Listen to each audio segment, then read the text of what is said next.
I'm Elsie. And I'm Debbie. And we're two sisters Southern cooking.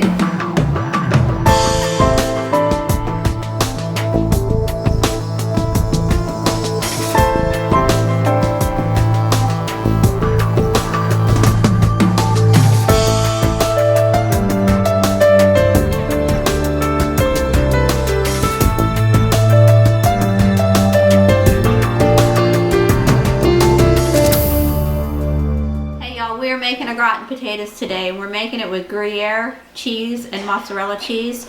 Right now I'm slicing up the potatoes and I'm using my mandolin. I'm going to adjust the height a little bit. This mandolin gets used like crazy because I do bread and butter pickles and dill pickles with it.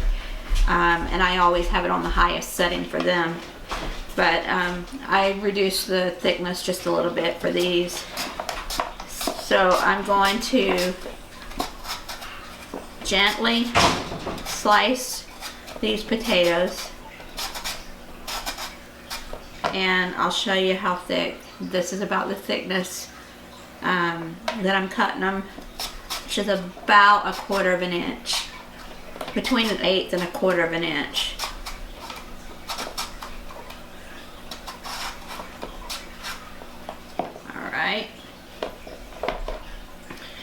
And I'm doing this slowly so as not to injure myself, because these are you have to respect these. I've learned that over the last 5 years of making pickles like I do.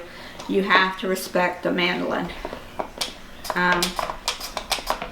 Somewhere over the course of time I lost my shield, and it really didn't work very well with cucumbers anyway, because they're not as big around as a potato. So I learned how real quick to respect the mandolin.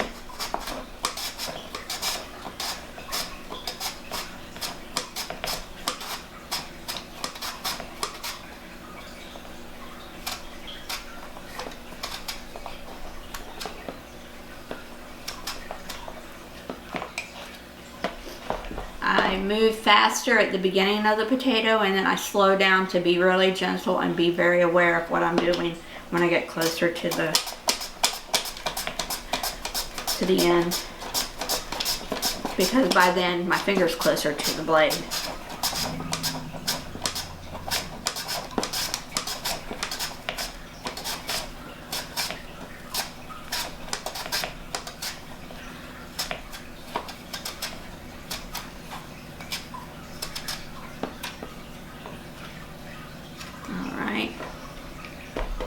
Got 2 more to do.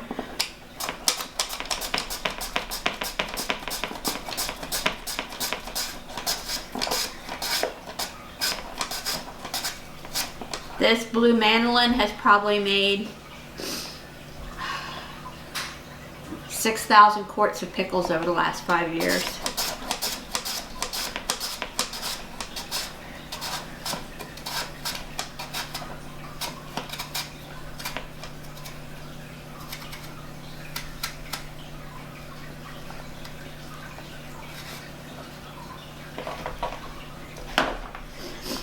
After I get these all sliced, I'm going to put water on them and let them soak for maybe an hour to get a lot of the starches out of them. And that'll help with the cooking when we go to assemble it and make the gratin potatoes.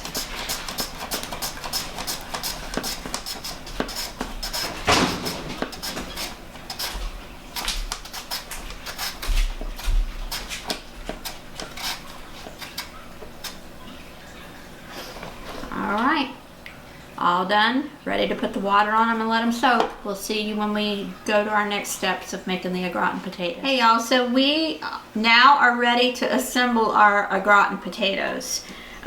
So first I'm going to put the garlic and the melted butter in with the heavy cream.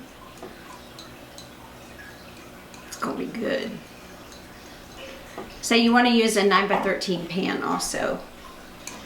And we're going to put in a layer of 1/3 of the potatoes, 1/3 of our cream, 1/3 of the salt and pepper and thyme, and 1/3 of the cheese. So just think of it as thirds. So, because you're doing 3 layers.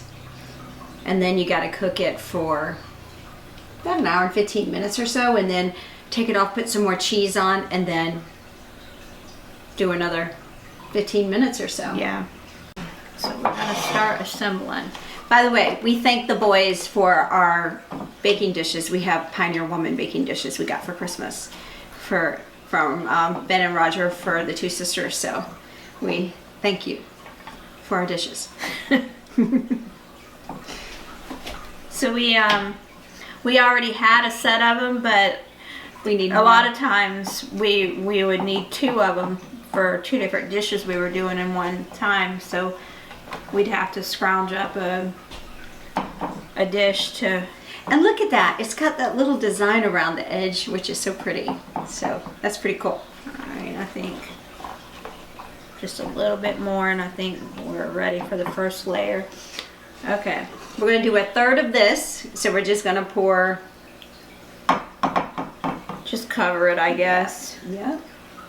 And then we'll do about 1/3 of the salt, thyme, and black pepper. There's garlic in there. Okay. And we Pour it did down. Gruyere cheese. We do have mozzarella that you can use if you can't find Gruyere cheese wherever you're at. And it is kind of expensive. For a 6-ounce block of Gruyere cheese, it was $7. So mozzarella is much cheaper. So if you want to get mozzarella instead, go ahead. Right. Okay. And now we do the cheese. Cheese, yes ma'am. This is freshly grated. Elsie grated it. It is Gruyere cheese. It has a smoky flavor to it. Nice, sharp, smoky flavor. That's why I like it, is because so of the. And let me tell you, Julia Child's cheese of choice in a gratin potatoes is Gruyere cheese. So, and that's coming from the mother of cooking. So, and we're going to put more potatoes in. We're going to cover this also with tin foil when we bake it. 1 hour and 15 minutes. You have to make sure that the potatoes are tender in the center, because I have to tell you something. You will get potatoes that will cook faster on the outer layers, and then the center is harder to cook. Right. So if your potato, if you cut it with a knife in the center and it's cooked, then you know you're ready, because it's harder for it to cook in the center than it is for the outer. It's got to get hotter, and the edges get hotter faster.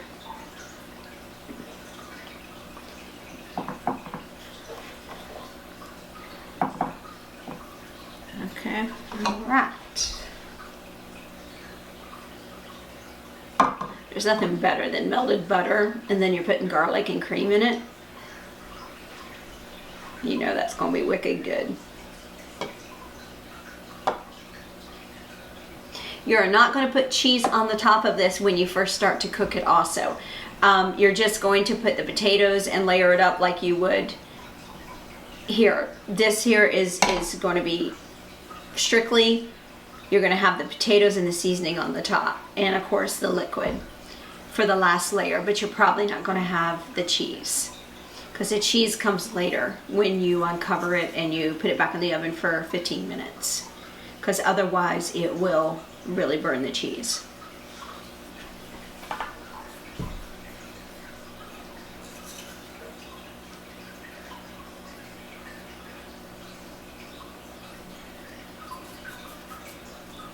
Yum.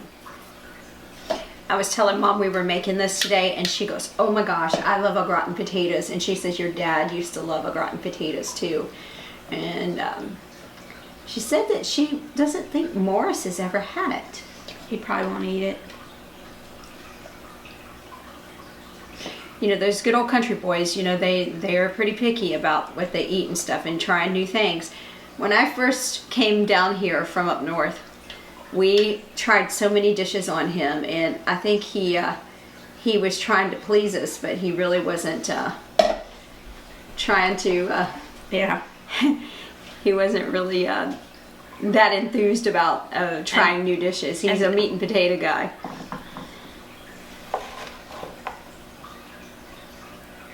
But if you find something that he likes, he'll eat the heck out of it. I made lemon meringue pie for Christmas Day, and he took the pie home and ate the rest of it. So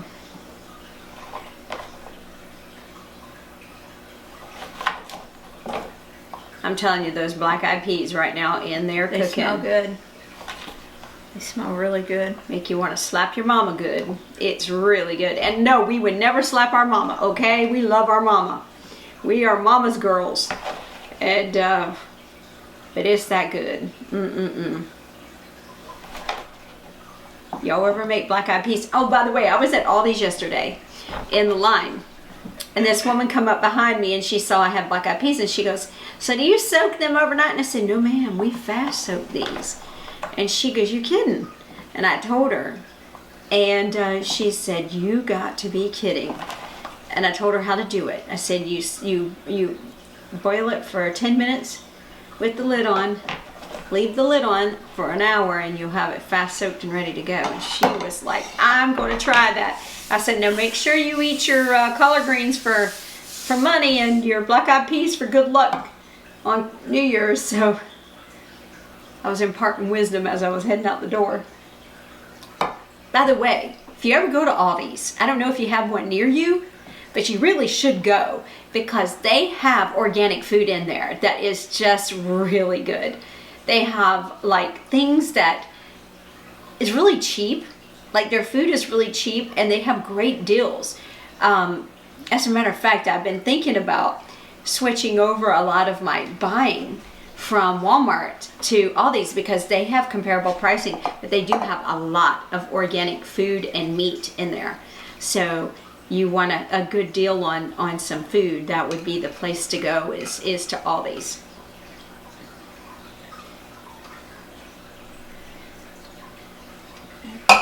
All right. Last but not least, we are doing the last of the seasonings. So we're going to cover this up and then put it in the oven at 350 degrees for an hour and 15 minutes. Then we'll take it out and we'll add the remaining amount of cheese to the top, put it back in for 15 more minutes. At that point, you should be testing it to see if the center is done. You may need to cook it a little bit longer than that. So we will see you shortly.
I'm Elsie. And I'm Debbie. And we're Two Sisters Southern Cooking. Please like, share, and subscribe. Thank you.